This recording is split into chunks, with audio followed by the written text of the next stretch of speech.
बातमी सांगलीतली आहे। सांगली पोलिसांनी विटा इथं कारवाई करत एमडी ड्रग्सचा कारखानाच उद्ध्वस्त केलाय। तब्बल 29 कोटी 75 लाख रुपयांचं ड्रग्ज जप्त करत तिघांना अटक करण्यात आलेली आहे। विटा एमआयडीसीतल्या माऊली इंडस्ट्रीजमध्ये हा एमडी ड्रग्ज बनवण्याचा उद्योग सुरू होता।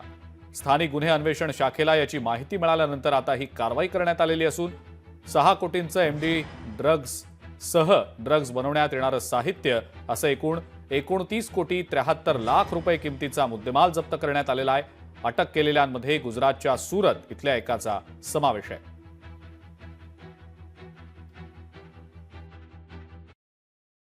स्थानिक गुन्हे शाखेच्या पथकानं त्या ठिकाणी सापळा रचला आणि त्या सापळ्यामध्ये आम्हाला एक हुंदाई व्हाईट कलरची गाडी त्या कारखान्यातून बाहेर पडताना दिसली।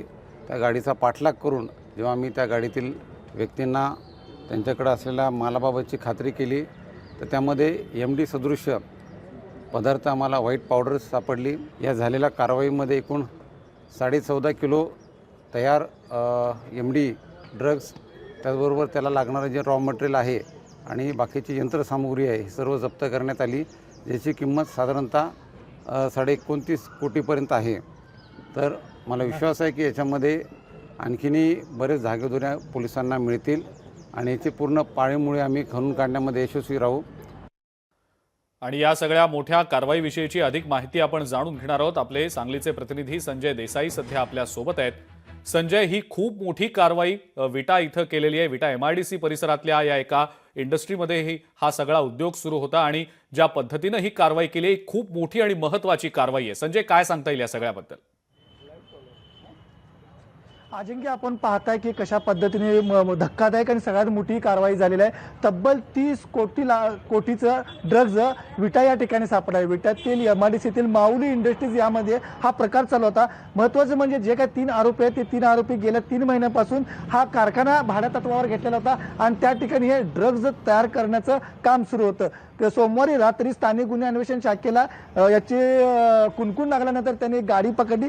गाडी पकडल्यानंतर हा सगळा साठा आणि हा कारखाना सगळा उघडकीस आलेला आहे। टोटल 29 कोटी 75 लाखाचं ड्रग्ज आणि साहित्य जप्त करण्यात आलेलं आहे। अजिंक्य, सर्वात महत्त्वाचं म्हणजे गेल्या 4-5 दिवसापूर्वीच सांगलीमध्ये 15 लाखाचं इंजेक्शन सुद्धा या ड्रग्जच्या प्रकरणात ताब्यात घेतलेलं होतं। त्याच्या अगोदर 6 महिन्यापूर्वी सुद्धा इथं कुपवाडा एमआयडीसीमध्ये 3 कोटीचं ड्रग्ज सापडलेलं होतं। त्यामुळे आता सांगली ही ड्रग माफियांचा हब बनते का काय अशी भीती आता निर्माण झालेली आहे। अजिंक्य, संजय, मात्र या प्रकरणाची व्याप्ती आणखी मोठी असू शकते का? स्थानिक गुन्हे अन्वेषण विभागाच्या अधिकाऱ्यांचं नेमकं काय म्हणणं आहे? कारण पकडण्यात आलेला एक आरोपी गुजरातच्या सुरतचा असल्याचं समजलेलं होतं, त्यामुळे आंतरराज्य कनेक्शन आहे का या सगळ्या प्रकरणामध्ये? त्या संदर्भातले काही धागेदोरे सांगली पोलिसांना मिळालेले आहेत का संजय?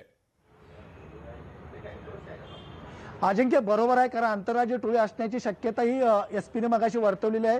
त्यांचं आपण म्हणणं पण ऐकलेलं आहे, कारण सूरजमधला एक आरोपी आहे, तो आरोपी या ठिकाणी आलेला होता आणि बाकीचे 2 जे आरोपी होते, एक मुंबईचा आरोपी आहे आणि एक स्थानिक विट्याचा आरोपी आहे। या तिघांनी मिळून हा कारखाना चालू केलेला होता। मग यांना येणारा रॉ मटेरियल कुठनं आहे, हे तार कुठनं होतं, त्याच्या आंतरराज्य टोळी कुठनं, म्हणजे ती टोळी यात सहभागी आहे का, याचा आता पाळेमुळे सांगली पोलीस शोधत राहील। ठीक आहे अजिंक्य। संजय, धन्यवाद, सविस्तर माहिती आपण दिलीत त्याबद्दल।